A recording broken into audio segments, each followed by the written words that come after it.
s'arrêter. Il y a un temps pour chaque chose. La vie alliée, ce n'est pas rose. La fin du monde est à 7 heures. Nous sommes 3 heures après la fin du Le ciel s'est enfin mis d'accord. Éliminons de l'univers la race humaine par la mort. La parole est à Jupiter. Envoyons donc un météore sur cette engeance que j'aborde, sauf sur Gertrude que j'adore.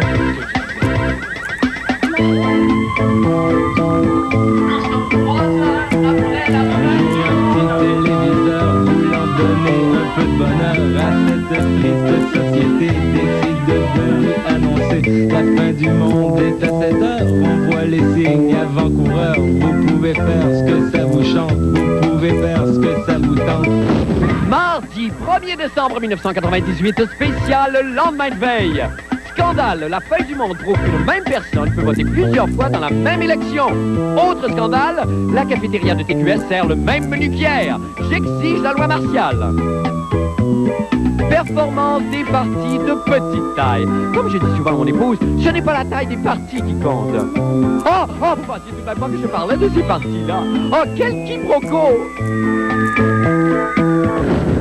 Bonsoir, bonsoir, bonsoir, bonsoir, bonsoir, bonsoir. Bonsoir et bonne fin du monde, mesdames et messieurs. Tout d'abord, des nouvelles de moi. Écoutez, l'air n'a jamais été si bon. Eh bien voilà, c'est fini tout ce gros brouhaha électoral. Nous avons travaillé très fort. Et aujourd'hui, plus que jamais, moi j'avais besoin de reprendre contact avec les vraies valeurs. Les petites choses et mes 14 frères et sœurs à Charlemagne. Alors, je me suis pris moi-même dans mes bras comme ceci. Et là, je me suis dit, qu'il fait bon d'être moi. Et là, j'ai rajouté à mon intention, Marc, va vite, vite, vite. Va vite remercier cette grande dame que tu te plais appeler la vie et dis-lui, je t'aime, tu es belle, tu es swell, mais surtout n'en parle pas à ma femme Fabienne. C'est une blague. Alors, vous savez ce que j'ai fait? J'y suis allé. Le vent dans tes cheveux blonds, le soleil à l'horizon, quelques mots d'une chanson, que c'est beau la vie. Un oiseau qui fait la roue sur un arbre déjà roux, et son cri par-dessus tout, que c'est beau la vie. Tout ce qui tremble et palpite, tout ce qui lutte et se bat, tout ce que j'ai cru trop vite, à jamais perdu pour moi. Pouvoir encore regarder, pouvoir encore écouter, et surtout pouvoir chanter, que c'est beau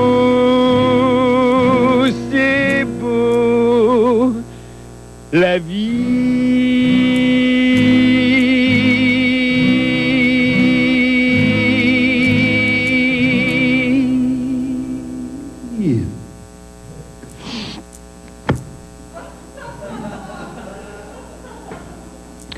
Jamais rien vu d'aussi poche. Maintenant, pour les nouvelles de la fin du monde. Eh bien, hier, au cours de notre grand party électoral, nous vous avons présenté un reportage dans lequel on pouvait clairement voir qu'il était finalement très facile de frauder les bureaux de vote en trompant les scrutateurs sur son identité. Et ainsi, évidemment, de voter aussi souvent qu'on le voulait. Ce reportage a suscité un émoi sans pareil au bureau du directeur général des élections, M. Jacques Girard, qui a apparemment pété une méchante fuse à une affaire effrayante. Il hurlait comme un hystérique. Là, on a dû faire venir des spécialistes du parc Safari pour l'anesthésier avec un puissant fusil à dard, hein? Bon, paraît ça. C'est des rumeurs, ça. En fait, c'est Nathalie Petrovski qui l'a dit à Patricia Paquin, qui, elle, l'a répété à Jean-René Dufort, qui, de ce fait, couche avec Nathalie Petrovski. Finalement, d'ailleurs, il aurait très bien pu le savoir de Nathalie Petrovski directement, mais là, fouille-moi, elle y a pas dit. En tout cas, Jean-René Dufort, donc, a poursuivi son enquête aujourd'hui. On regarde ce que ça donne. Rappelons les faits. Gertrude, notre espionne scandinave au nombril magique, s'est rendue hier voter 5 fois au nom de 5 personnes différentes sans que personne ne vérifie son identité, révélant ainsi une sérieuse brèche dans notre système électoral. On vit dans un système démocratique qui est basé sur la bonne foi et qu'à partir du moment où on peut faire confiance aux électeurs qui s'identifient quand ils arrivent au bureau de vote, bien, mon Dieu, il n'y a pas lieu de s'en faire. Mais je pense que Gertrude a un petit peu compliqué les plans de ceux qui pensent que le système va bien. On n'a jamais eu la démonstration que de telles choses pouvaient se faire à l'échelle d'un véritable système. C'est ce qui fait dire à certains tenants de certains partis politiques que, dans le fond, il n'y a pas lieu de demander l'identité de l'électeur parce que des gens comme Gertrude, il n'y en a pas qui se manifestent. Mais c'est évident que s'il fallait que toutes les Gertrudes du Québec se mettent à aller voter de façon systématique au nom de tous leurs amis, c'est évident que ça tronquerait de beaucoup la légitimité actuelle de notre système électoral. Il serait peut-être bon de nous inspirer des méthodes électorales haïtiennes où le pouce des voteux est trempé dans l'encre rouge pour les identifier s'ils reviennent une deuxième fois. Ça pourrait être une façon qu'on pourrait regarder, mais j'ai l'impression que là, on compliquerait beaucoup. Il y a des façons beaucoup plus simples, je pense, telles que celles que vous m'avez énoncées, notamment le simple fait de demander une carte d'identité à l'électeur qui se présente aurait comme effet, je pense, d'empêcher toute espèce de Gertrude du Québec là, de faire ce qu'elle a fait hier. Et que pense le directeur général des élections de tout cela? Bien, c'est bien évident que là, le directeur général des élections a souri, mais ne l'a pas nécessairement trouvé drôle. Ben, c'est ça qu'il faut. Ici Jean-René Dufort, à Montréal. Eh bien, on est de retour avec Jean-René Dufort qui nous attend à l'extérieur. Jean-René, bonsoir. Salut, Marc. Vous n'êtes pas rentré trop tard de Québec hier? Non, seulement très de bonne heure. OK. Est-ce que c'est un party qui s'est bien déroulé quand même chez les Non, péquistes? c'est très plat. Ah oui, c'était plat. Oui, Alors, Jean-René, si on revenait donc à cet événement qui a eu lieu hier, dont vous nous avez fait part hier dans un premier reportage, la loi électorale, finalement, est pleine de trous. Là, ce qu'on apprend, c'est que c'est hyper facile là, de frauder, malgré tout. Oui, c'est très facile. Et ce qu'il faut savoir, c'est que ce n'est pas au directeur général des élections ni à sa gang de modifier cette loi-là, puisque c'est aux députés de s'ostiner et de modifier, de bisouner dans la loi pour inclure une certaine vérification d'identité. Ça coûte pas bien cher. Là, ça serait très facile de demander la carte d'assurance maladie, tout Québécois une carte d'assurance maladie, et de demander de présenter ça aux prochaines élections. Mais bon, il y en a qui disent que ça serait montrer trop de papiers, qu'on deviendrait comme en France, où on veut partout, où on demande de montrer ses papiers à tous les coins de rue. Bon, peut-être ces personnes-là ont des photos qui sont laides sur la carte d'assurance maladie, mais ça, bon, il faut passer par-delà cette timidité. Une petite montée de testostérone, Jean-René, là, tout d'un coup? Ben, c'est pas pire. OK. Là, on voulait savoir, juste en terminant, qu'est-ce qui va arriver là dans le cas de cette mystérieuse espionne scandinave? Est-ce qu'elle va être poursuivie? Est-ce que vous allez être poursuivi? Est-ce que nous allons être poursuivis et payer une amende? Ben, Gertrude est passible d'une amende de variant de 500 $ à 10 000 $. Oh, mon Dieu! Bon, je sais pas qu'est-ce qui va arriver avec ça. Avons-nous les budgets pour ça? Non, mais si jamais on me menace de jamais révéler son identité... D'accord. Bon, s'il faut que je fasse ça pour ne pas payer l'amende, je le ferai, il n'y a pas de problème. Ah, vous êtes magnanime, Jean-René. Merci infiniment. Parfait. Et merci beaucoup pour hier aussi. Salut. Hein. Ben, merci à toi, Marc. Merci. Bonne soirée. Dormez bien là, cette nuit, oui, Jean-René. j'ai essayé. Merci. Oui, j'ai essayé. Merci, Jean-René. Bonsoir. Salut. Oh, hey, oui, c'est vrai. J'ai eu mon calendrier de l'Avent. Yeah! Parce qu'évidemment, nous sommes le 1er décembre. Et ça veut dire que je peux manger le premier de mes 25 chocolats et préparer mon petit estomac à la venue du petit Jésus. Alors, on va trouver le numéro 1. Oh! Le premier chocolat du premier jour, évidemment. Où est-ce qu'il est? Je vais-tu pouvoir le poigner? Ouais! Je l'ai. OK, c'est fini. Ça suffit? Non, j'arrête. OK. À demain, petit calendrier. Nous allons faire une petite pause et nous revenons tout de suite après. Restez avec nous.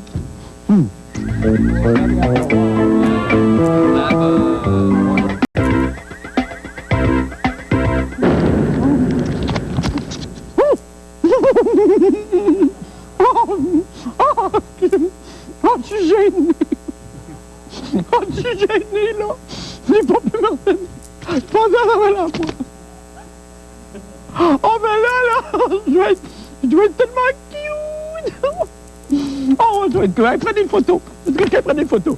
Ah, ouais. Oh. Parlant de cute, vous le savez sans doute, là, M. Pierre Bélanger, le petit mini de la sécurité publique, ben, il a été battu dans le comté d'Anjou hier. Oh, pauvre petit mini. Parce que, vous savez, il dormait, hein?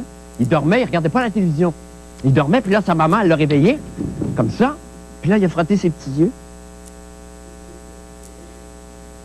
Oh, il était cute! Puis là, sa maman lui a dit, « T'as plus de job! » Fait que le petit mini, là, il a serré son nounours fort. Puis il s'est rendormi. Oh, il était cute! N'empêche que, il a pissé dans son lit, puis il a fallu brûler le matelas matin, hein? Et il n'est pas le seul à avoir subi une cuisante défaite. Hier soir, tous les candidats des tierces partis comme la Loi naturelle, le Bloc Pot ou le Parti innovateur ont aussi mordu la poussière. Et cela seulement pour le, comme on se plaît à l'appeler ici, et écoutez bien le mot, là, vous le chercherez demain, pour le gougou-guigui de la démocratie. Patrick Masbourian, le moussu monsieur, est allé les consoler pour nous. On regarde ce que ça donne. Sans jamais être en mesure de faire... La fin du monde est à 7 heures!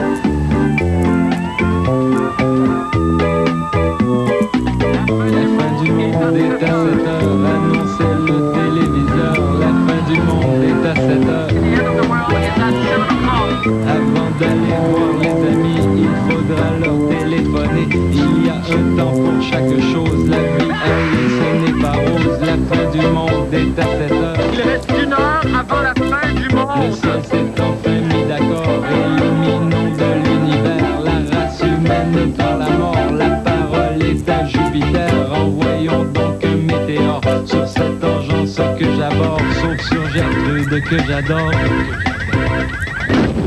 Mercredi 2 décembre 1998, 2 décembre et toujours pas de neige à Montréal. Une chance, parce que Pierre Bourque n'a même pas encore sorti son kimono d'hiver.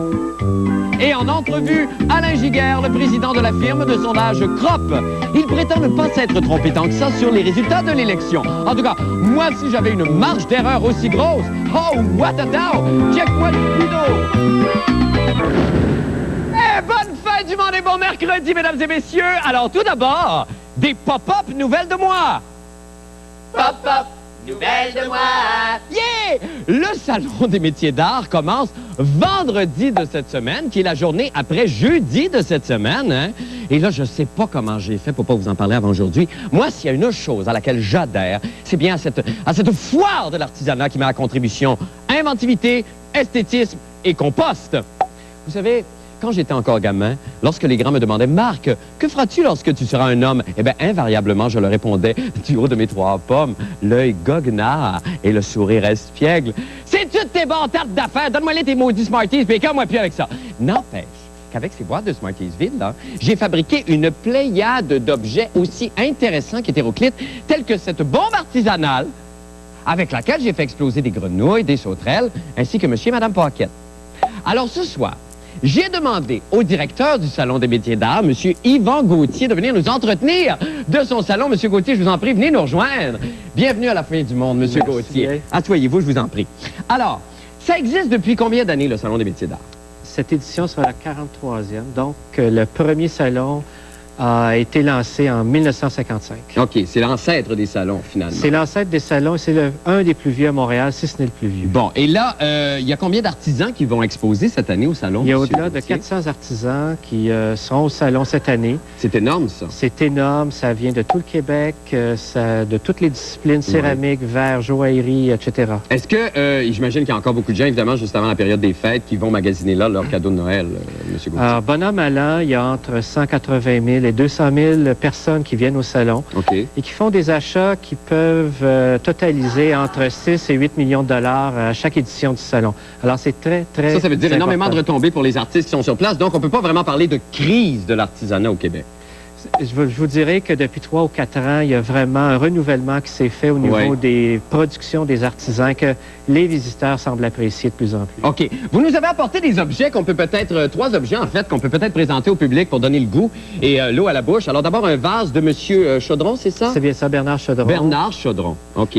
Alors, c'est de l'étain? C'est un vase d'étain. Bernard Chaudron est au salon depuis au moins une trentaine d'années. Ah oui? Il a son atelier dans les Laurentides. Et c'est un des grands producers de métiers d'art au Québec. Voilà. Vous nous avez apporté aussi une tasse et une soucoupe particulière. Oui, c'est de Christiane Paquin, une de très bonnes céramistes québécoises. Oui.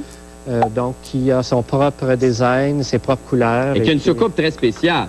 Très spéciale. Vous aimez ça, les soucoupes, hein, M. Gauthier? Énormément. Et aussi, on a des poivrières. Le système Peugeot, apparemment, qui est la Rolls-Royce de la poivrière. Oui, c'est ça. Alors, c'est un mécanisme. Dans le fond, c'est le mécanisme Peugeot que l'atelier Bidule, qui est le producteur des salières poivrières, utilise. Oui. Donc, c'est une très, très belle qualité. J'ai déjà vu ça quelque part, par exemple.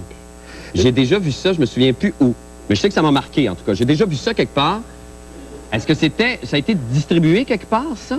Bien, ces poivrières et salières-là sont utilisées c'est arrivé dans le cadre d'émissions de films. Ah, c'est ça. C'est peut-être sur un plateau, mais en tout cas, ça m'a marqué. Hey, je vous remercie beaucoup, M. Gauthier. Donc, le salon se tient du 4 au 20 décembre prochain à la place Bonaventure. Évidemment, vous invitez tout le monde. De même que moi-même, je me joins à M. Gauthier pour vous inviter à aller au Salon des métiers d'art. De 11h le matin à 10h tous les soirs. C'est extraordinaire. Merci infiniment, M. Gauthier. Vous êtes bien gentil, M. Lambert. Et puis, vous êtes en forme? Vous n'êtes pas trop fatigué? Ça va, ça va, ça va. Ben, on vous souhaite un beau salon, puis on espère des belles vacances après. Et je vous félicite pour votre soirée d'élection. C'est bien gentil, M. Gauthier. Merci beaucoup. Maintenant, pour les nouvelles de la fin du monde, eh bien, notre reportage sur cette fameuse Gertrude qui a voté 5 fois lundi dernier aux élections provinciales n'en finit plus de faire couler de l'encre, mais de l'encre et de l'encre. Pire encore, d'autres Gertrudes, oui, ont été repérées cette journée-là. Et pas plus loin que dans le comté d'Anjou. Oui, le comté de l'ex-petit-mini de la sécurité publique, M. Pierre Bélanger. Il était choqué. Il était choqué, noir. Puis il est cute quand il est fâché. Il vient, les petites joues, les petites oreilles rouges. Puis là, il est lancé sur un petit camion. Puis là, il a dit... J'exige un raconterage! En tapant avec son tout petit pied par terre. Il était... N'empêche, le mode de votation allait bien fou ces jours-ci, tout comme Jean-René Dufort d'ailleurs, qui donne suite ce soir à son enquête sur les Gertrudes. On écoute. Rappelons encore les faits. Gertrude, notre espionne scandinave au nombril magique, a voté 5 fois lundi. Bon, c'est clair? Il n'y a pas lieu de demander l'identité de l'électeur parce que des gens comme Gertrude, il n'y en a pas qui se manifestent. Ben, mon cul, il n'y en a pas. Regardez ce qui s'est passé lundi dans Anjou. Madame Laplante se présente vers 10h30 le matin à la section de vote 9 à l'école d'Alkid pour voter. Sa grand-mère est représentante et une voisine est aussi à la table de votation. Les deux se reconnaissent, se saluent, etc. Vers 2h30, il y a une personne qui se présente à la table 9, dit s'appeler Nancy Laplante, décline la même adresse et demande à voter. Je l'ai dit aux personnes au bureau, aux scrutateurs, Nancy Laplante est venue voter ce matin, c'est ma petite fille. Alors, c'est pas elle qui se présente dans le moment. Mais ce qui me surprend le plus, c'est que dans le fond, elle a eu assez de front, malgré qu'il y avait des gens qui pouvaient la reconnaître, de dire que c'était elle. Puis ça l'a passé comme dans du beurre. Conformément à la loi, si la personne dit être Nancy Laplante et donne la bonne adresse, on l'assermente et elle a le droit de voter. Et c'est ce qui s'est passé. Je savais très bien que cette personne-là n'était pas Nancy Laplante, ma petite fille qui était venue voter le matin. Et elle a voté quand même. Elle a voté quand même. Effectivement, on est impuissant dans les circonstances. La loi, pour le moment, ne nous permet pas de demander une preuve d'identité. Je trouve ça épouvantable. Quand vous allez louer une cassette vidéo, vous êtes obligé de montrer une carte de membre, puis vous pouvez voter sans qu'on vous demande quoi que ce soit. C'est inacceptable, ça. Ah, c'est dans l'urne, c'est scellé. On ne le sait pas. Je trouve ça épouvantable. Et dans Anjou, présentement, on peut dire qu'on a au moins 2 à 3 cas assez bien documentés de gens qui auraient voté 2 fois ou dont les noms auraient été rayés 2 fois. On a d'autres personnes qui se sont présentées sous un même nom. On les a assermentées puis ont voté. Ah, c'est dans l'urne, c'est scellé. On ne le sait pas. Maudite République de bananes. Ici Jean-René Dufort, à Montréal. Et nous allons rejoindre ce Jean-René Dufort en lieu et place de ce lancement de cette guignolée ce soir au Saint-Denis. Jean-René, bonsoir. Bonsoir. Alors, d'abord, écoutez, ça devient ridicule cette histoire-là. Là. Plus ça va, plus ça a l'air... On a juste à déterrer un petit peu, puis on en trouve d'autres et d'autres et d'autres. Oui, c'est extrêmement ridicule. Et d'ailleurs, Guy Chevrette, il y a, au mois d'octobre, avait proposé l'adoption d'une carte de l'électeur. Malheureusement, ça n'a pas fonctionné. Pourquoi ça n'avait pas fonctionné à ce moment-là? Les péquistes appuient majoritairement cette résolution-là, mais ce projet de loi-là, mais les libéraux s'y opposent farouchement. Pourquoi? La raison est assez nébuleuse. Il y aurait peut-être une histoire de de compréhension de votre technique. On pense peut-être que ça pourrait les défavoriser plutôt que les favoriser. En tout cas, c'est de la politicaillerie. Et c'est ça qui est plate, c'est que c'est un problème de politicaillerie. C'est les députés, c'est les partis politiques qui doivent choisir. OK. En attendant, par exemple, on ne peut pas croire qu'après tout ça, il ne va pas avoir un amendement ou ça ne va pas passer finalement pour les prochaines élections ou le prochain référendum quand il va avoir lieu. Ben, s'il faut, je ferai un 4e reportage. Okay, parfait. Merci, Jean-René. Vous allez donner à la Guignolée, vous allez remettre à la société ce que la société vous a donné, vous? Oui, ben vous avez, si vous voulez donner ici, vous avez jusqu'à 7 heures pour venir porter vos cacanes de denrées non périssables. Et c'est très important d'ailleurs. Même Yannick Margeau porte une cravate aujourd'hui, donc vous imaginez l'importance de la Guignolée. Ben, c'est tout à fait juste. Yannick, merci beaucoup, Yannick Margeau. On ne veut pas l'entendre. Jean-René, merci beaucoup. Bonne soirée. Écoute, je fais ce que je peux, Ben non, mais taisez là. Oui, il va la façon. Merci beaucoup, Jean-René Dufort. Nous allons faire une petite pause et nous revenons avec d'autres pauses. D'autres nouvelles. Restez avec nous.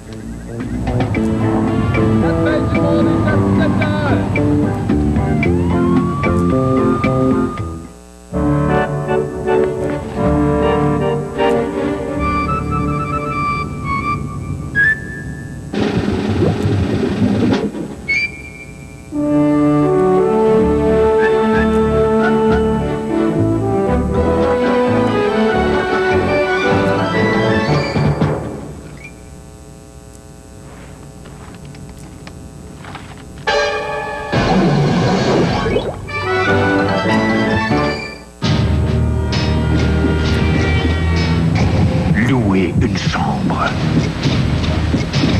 Relaxez.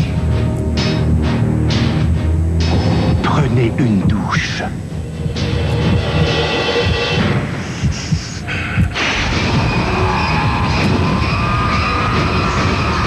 Oh mon Dieu! Maman! Psychose, le nouveau film réalisé par Gus Van Sant, à l'affiche dès le vendredi 4 décembre.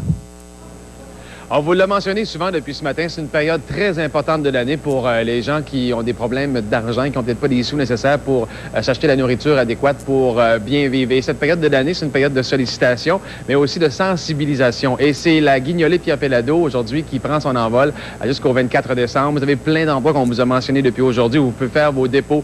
Ici où je suis présentement, à Moisson, Québec, c'est vraiment l'endroit où tout ce qui est recueilli est amassé. Vous allez voir que les fournisseurs ils font évidemment leur part très large. Ils nous amènent beaucoup de choses et en quelques heures seulement, en quelques journées, tout ça est redistribué dans 150 organismes de la grande région de Québec qui font en sorte que les gens puissent manger adéquatement.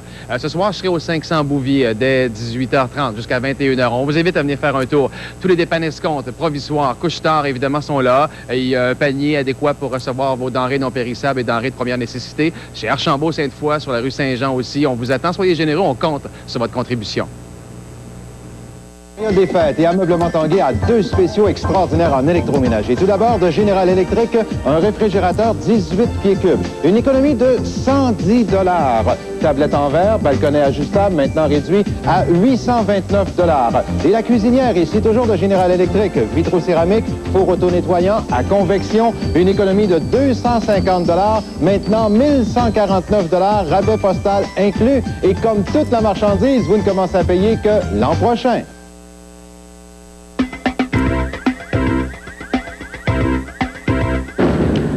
Je pense qu'il ne reste plus que 383 jours avant l'an 2000. Je suis bouleversé.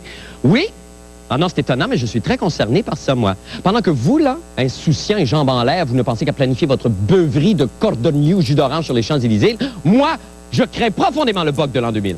Je pense à tous ces gens qui seront peut-être privés de services essentiels à cause de cet obscur bug, comme l'a encore répété ce matin le vérificateur général, d'ailleurs, dans son rapport. Mais ne réalisez-vous pas à quel point c'est sérieux, cette histoire de bug? Vous ne savez pas comment c'est terrible? Mais vous allez le savoir, parce que je vais vous révéler en primeur ce soir la véritable identité du bug. Alors couchez les enfants, je vous en prie, sortez le chien et leur faites un petit trou au fond d'une boîte en carton pour pas vous brûler la rétine. Voici en primeur à la télévision le bug de l'an 2000. Je suis le bug de l'an 2000. Whiz, whiz, whiz, whiz. Je suis dangereux quand je me tortille. Whiz, whiz. Whiz, whiz.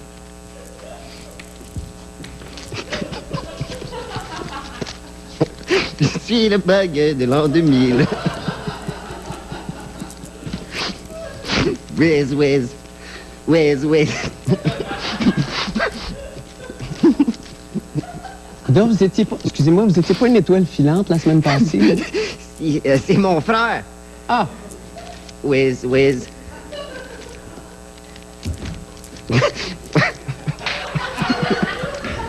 Whiz, whiz. OK, merci beaucoup. Débarrasse, c'est bon. Vous savez, je suis à la fois effrayé et fier parce qu'il fait pas beaucoup de talk show, hein, le bug.